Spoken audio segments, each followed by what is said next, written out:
भागी भागी इन लहरों से मैंने पूछा, इतनी जल्दी कहां जा रही हो?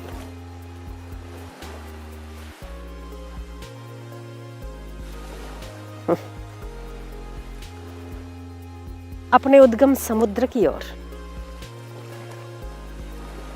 इतनी जल्दी? इन्होंने कहा, सभी तो अपने उद्गम की ओर भागे जा रहे हैं। हम समुद्र से उत्पन्न हुई थी और समुद्र की ओर लौट रही हैं। उचित ही तो है।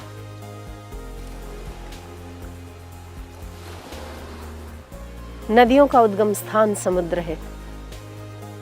समुद्र से जल लेकर भगवान सूर्यदेव बाष्पीकृत करके वापस नदियों में डालते हैं। नदियों का उद्गम स्थान समुद्र है, इसीलिए नदियां आखिर समुद्र में जाकर मिलती हैं और तभी विश्रांति पाती है। इन ज्वार भाटों की लहरें दौड़ी दौड़ी समुद्र की ओर जा रही है, क्योंकि इनका भी उद्गम स्थान समुद्र ही है। इस आती हुई ओट में जब ये उतरती जा रही थी, समुद्र से आती हुई लहरों के साथ साथ एक सर्प कत्थई रंग का, एक काले रंग का जब भाटा आया, ये लहरें उतरी तो किनारों पर वो सर्प भी भागे भागे समुद्र की ओर जा रहे थे। मेरा पैर उनके नजदीक पड़ते ही वो उछल पड़े। मैंने उनसे भी पूछ लिया कि तुम कहां जा रहे हो?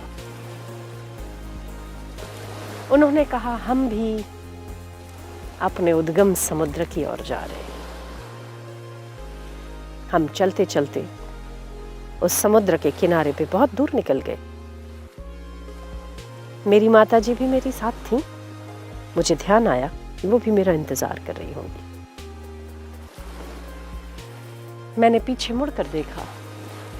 एक सेविका भागती हुई आई और कहा कि मैया जी कह रहे हैं कि बहुत देर हो गई है, घर लौटना चाहिए।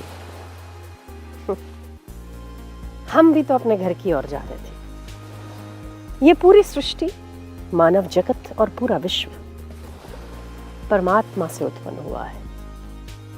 परमात्मा ही संपूर्ण सृष्टि का उद्गम स्थान है और अंतिम विश्रांति भी। चाहे जितनी भी भागा भागी हम बाहर कर लेते हैं घर के बाहर, हम भी तो आखिर दिन के अंत में घर में ही जाकर विश्रांति पाते हैं ना। तब इस सारी सृष्टि का उद्गम स्थान परमात्मा था, परमात्मा है और परमात्मा में ही विश्रांति प्राप्त होनी है। मानना पड़ेगा। जब तक मानव अपने उद्गम परमात्मा में विश्रांति नहीं पा लेता,